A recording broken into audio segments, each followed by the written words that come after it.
The Medium. The Medium is a psychological horror game played in the third person as Marianne, a medium who can travel into the spirit realm.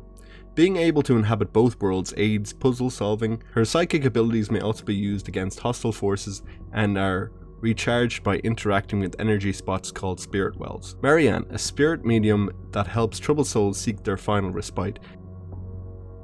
Spoilers ahead from now. I will be discussing key plots and events within the Medium game, and I would highly recommend you play the game before watching this video as to avoid any spoilers. It's a fantastic game and it is worth definitely at least one playthrough. At Neva Workers Resort, an abandoned Soviet-era vacation spot in the Polish wilderness. Upon travelling to Neva, Marianne quickly comes to learn that the reason the resort was abandoned was due to an event called the Neva Massacre, where a large number of people were murdered and the survivors fled the area. In the spirit world, she encounters Sadness, a spirit of a young girl that warns her of the Maw, a hostile and malevolent spirit that has managed to partially exist in the real world as well as the spirit world and is responsible for the Neva Massacre by occupying the human guests, and is now hunting down Marianne to satiate its hunger and escape Neva. No, Marianne. Marianne repeatedly offers to send Sadness to her peace, but she refuses over and over. Not yet. Marianne leaves the bunker and heads out to the lake that she saw in her dreams. She encounters Liliane, who is alive and well. Liliane explains the dream Marianne has been seeing is not a memory of the past, but a vision of the future. She hands Marianne a gun and pleads with her to kill her, as the Maw cannot be banished as long as she is alive. Hence why Sadness, her spirit, refused to be sent off to peace.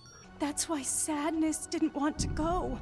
Marianne hesitates, considering Thomas's words, threatens to kill herself instead, as without her as a medium, the Maw will remain trapped in Neva forever.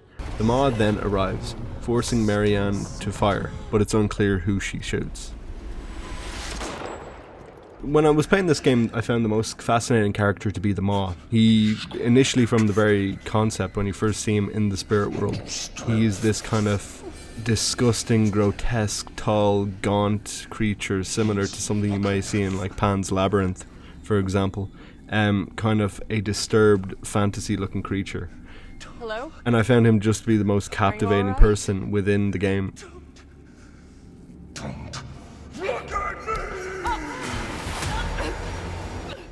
And as the game proceeds, you figure out where he came from and initially his backstory and what's he doing.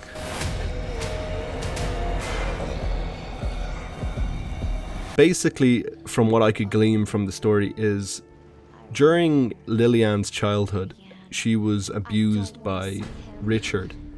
No, I didn't mean to. Now, Richard himself was abused in his childhood by his stepfather. Oh, you little shit. I'll teach you some respect. Thomas eventually confronts Richard about abusing his daughter. Did you do it? And in these visions, you can see through Thomas's perspective that Richard was horribly abused during his childhood by his stepfather. And what happened here, this manifested in himself into a dark, alternative character within Richard called the Child Eater. And a consequence of this was he ended up abusing Liliane in her childhood, similar to the exact same way he was abused. And this results in a darkness manifesting within Liliane. And then as the story progresses, when Liliane is faced at the prospect of either dying in a fire, she asks the darkness spirit within her to help. And this is the kind of contract that the Maw comes into. That day when the fire broke out at our house, I made a deal.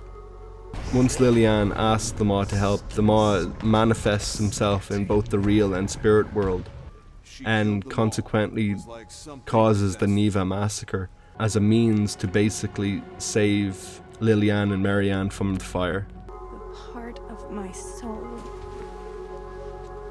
that was tormented was set loose. So the Maw is a darkness caused from desperation, fear and trauma within Liliane. It came from shame, from helplessness. and because of that manifested itself in a corporeal form within the physical world, and is still lingering years later in the Neva Hotel and its surrounding area.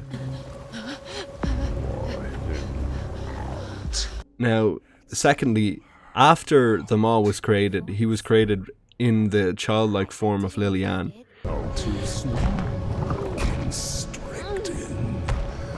It then manifested in real world and then started to consume, aka wear the skins and manipulate other people, and that caused the Nemo massacre in terms of going into the body of maids, nurses, and killing other people, and then keep skipping from body to body. And All those people died so that we could live.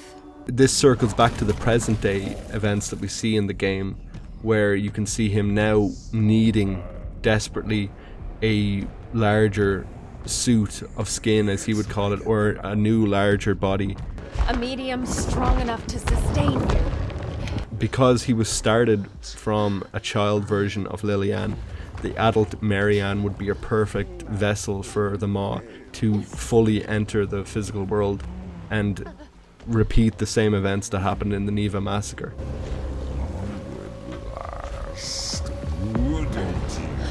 Now, the end of the game ends very ambiguously, where you're left not knowing if Marianne shot herself or Liliane, and I think that it was a fantastic ending to end it that way, because whose story is it? Is it Liliane or Marianne's story? Maybe this is my story after all.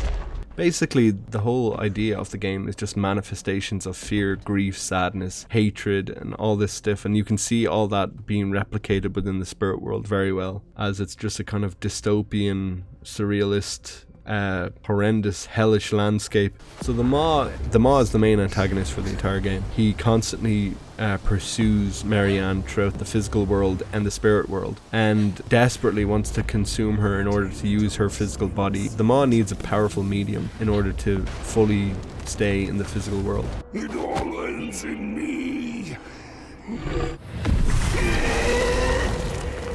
The game was very good. I found it like it was a very cool game. I found like the atmosphere, the music, tension, the artwork, the characters. It was a cool world to kind of get stuck into, and the characters were interesting, and the dual aspects of the real world and the spirit world were a cool kind of take on a game that you haven't really seen, and that was kind of refreshing.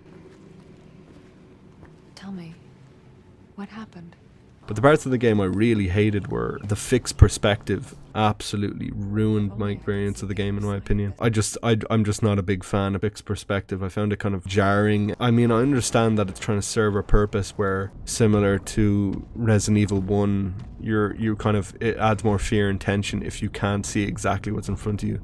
But the game also has a lot of collectibles and stuff you have to look around and figure out, so you kind of need to be able to control your perspective. And I just found that kind of, tarnished the game a little bit, in my opinion. And then secondly, the biggest problem I had with the game, it was just too short.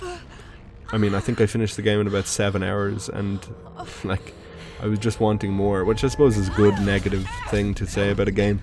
I wanted it to be a lot longer. Yeah, that's my thing on the Maw.